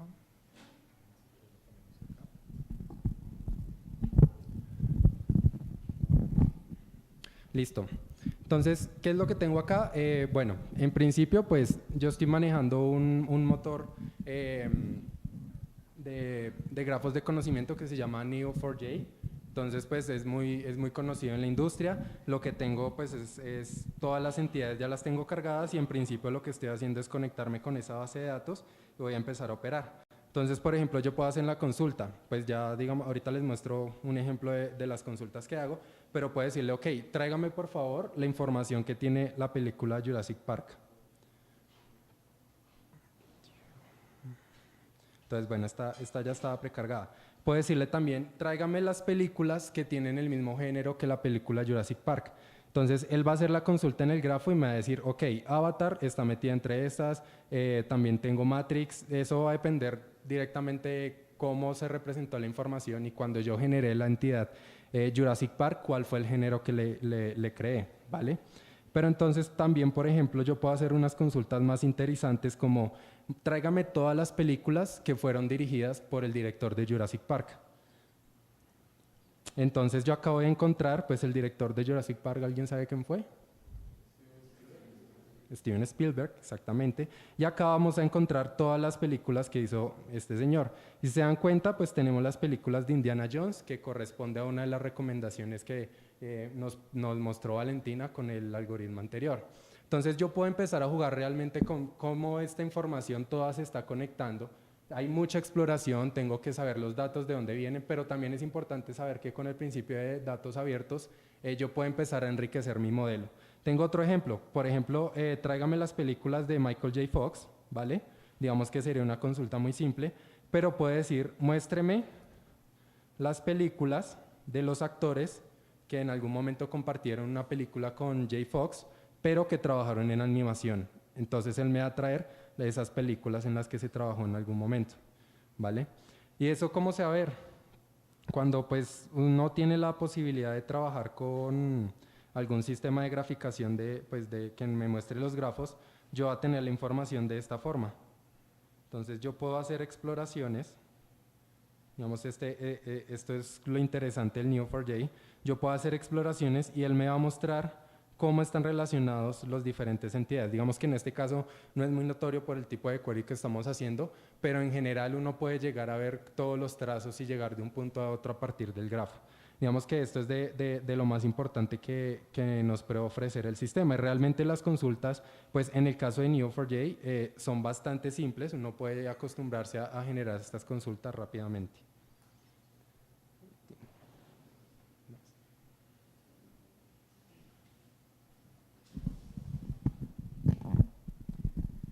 Bien, como vimos, las dos estrategias basada en filtro colaborativo y esta basada en grafos son óptimas para procesamiento distribuido porque son susceptibles de aplicar estrategia divide y vencerás. Es decir, en la primera yo puedo partir los datos, procesar filas contra columnas, diferentes filas, diferentes columnas, múltiples nodos trabajando al tiempo, luego pongo a sumar, estoy haciendo el clásico MapReduce. Parto, divido en muchas veces y luego agrupo en la reducción. Y el orden de la reducción no importa y el orden de la agrupación no importa. En general, cuando tengan un problema de álgebra que cumpla con propiedad conmutativa y asociativa, tengan por seguro que eso es susceptible de ser procesado de forma distribuida. Ese es el principio general. Si ustedes no pueden aplicar propiedades asociativas y conmutativas al problema, eso no va a poder convertirse en un problema de computación distribuida. Y es la razón por la cual Deep Learning funciona con los TPUs y los GPUs, porque yo puedo procesar píxeles independientes, es decir, puedo procesar líneas de seguimiento de las neuronas en el modelo y puedo hacer regresiones calculadas independientemente. Finalmente son sumas y multiplicaciones. ¿Cuáles son las ventajas y desventajas de los dos modelos? El filtro colaborativo tiene muy buenos resultados cuando estoy trabajando con grandes cantidades de datos. Con pocos datos no va a servir, porque yo necesito una matriz que me dé mucha información para calcular los factores de esa matriz. De hecho, lo interesante del filtro colaborativo basado en ALS es que ustedes pueden calcular factores implícitos y explícitos, es decir, yo puedo tener calificaciones explícitas de los usuarios, pero también podría hallar relaciones no conocidas. Por ejemplo, hay un usuario que califica muy bien las películas de dibujos animados, ¿sí? Él nunca me dijo que le gustaran explícitamente las películas de dibujos animados, solamente las calificó bien, pero yo puedo hallar una asociación implícita con otro usuario que también le gustan mucho las películas de dibujos animados, a pesar de que ninguno de los dos me dijo explícitamente que le gustaban. Y así se pueden encontrar muchas cosas implícitas. Eso se llama cálculo de factores latentes. Y los filtros colaborativos son excelentes para encontrar factores latentes. Ahora bien, el filtro colaborativo requiere mínimo conocimiento del dominio del problema. Es una matriz A contra B. Yo tengo que saber qué significa A y qué significa B, lo que sí necesito saber con el filtro basado en conocimiento. Y trabaja con características implícitas y explícitas. ¿Cuáles son los contras? Alto consumo de memoria y procesador. Por eso, Big Data. De hecho, hicimos un cálculo, 12 cores, 1 millón de datos, 3 minutos. Imagínense, 20 millones necesitan un clúster grande para poderlo procesar. El problema es escalabilidad y lo que les comenté, la dispersión de los datos. Esos vacíos son un problema. Por eso ALS resulta práctico para eso. Y el otro inconveniente, en general, con los modelos colaborativos, está con el inicio en frío. ¿Qué pasa cuando yo no sé nada del usuario? El usuario no ha calificado ninguna película. Es un desconocido para mí. No tengo información para relacionarlo con otro usuario o con otro producto. Por el lado de los sistemas basados en conocimiento, entonces, ¿qué cosas son, por qué son los pros?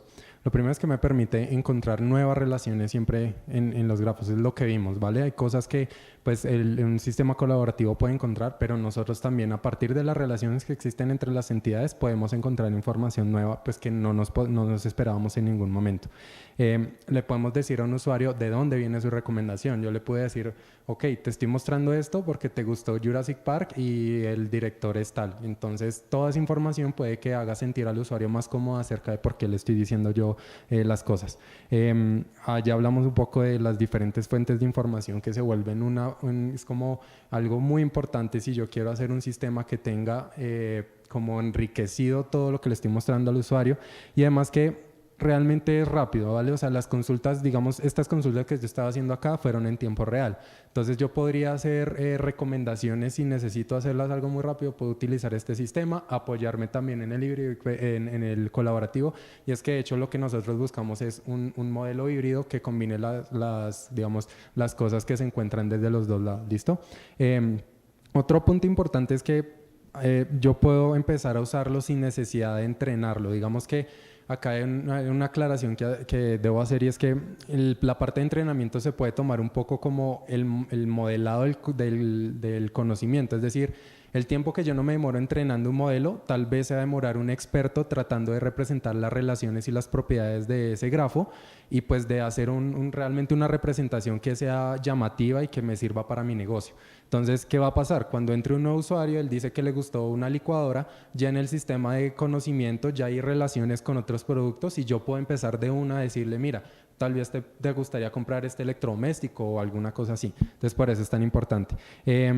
Pero digamos que una de las cosas, uno de los contras es que a diferencia de otros modelos, como las relaciones y las propiedades que tienen las entidades no evolucionan sobre el tiempo, no automáticamente. Yo podría tener mi modelo funcionando por 10 años igual, pero nunca va a evolucionar. Entonces tengo que implementar estrategias de razonamiento que muchas veces están acompañados de aprendizaje de máquina para que esas relaciones y propiedades se vayan creando automáticamente y la base de conocimiento pues se aumente, ¿listo? Es necesario representar la información explícita al principio, ya lo mostramos, y otra de las problemas es la cantidad de espacio de almacenamiento que puede ocupar este tipo de soluciones, porque la mayoría de lo que se hace es que se generan shards como diferentes distribuciones del mismo grafo, y lo que se hace es decir, ok, esta parte se va a dedicar solo a hacer el primer query, que es películas, este de acá se va a dedicar a directores y este de acá va a hacer la búsqueda específica sobre los vecinos.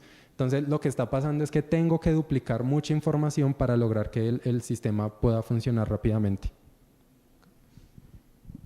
Finalmente, hablando de tecnologías, ¿con qué se puede hacer la construcción de grafos distribuidos? Aquí a la izquierda tenemos librerías ML.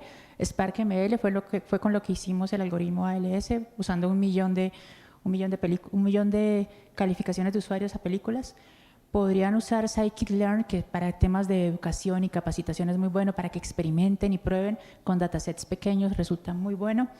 Ahora, si quieren tratar de hacer un modelo de distribución basado en Deep Learning, que los hay, ¿sí?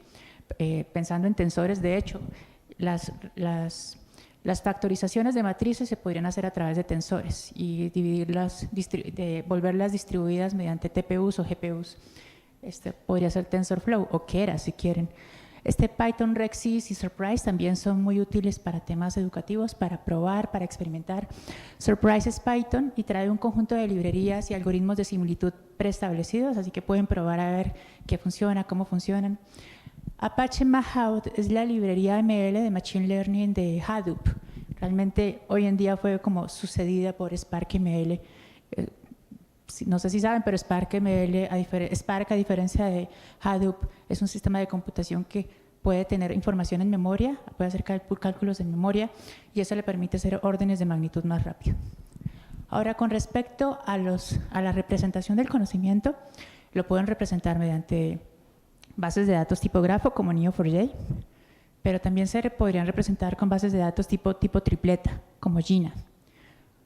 Y se pueden disponibilizar para el consumo a través de endpoints como Virtuoso. Y pues bases de datos tipo grafos hay disponibles en Amazon, en Microsoft y en IBM. En Amazon se llama Neptune.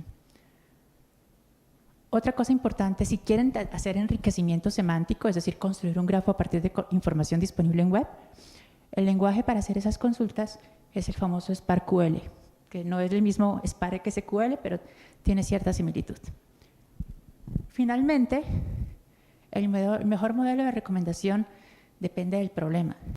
Y a veces hay que hacer hibridación, hay que combinar lo que te proporciona uno, lo que te proporciona el otro. O sea, no hay un desayuno gratuito. A veces, si te casas con uno, pierdes algo, si te casas con otro, pierdes algo. Combinen y busquen una solución que resulte más adecuada al problema.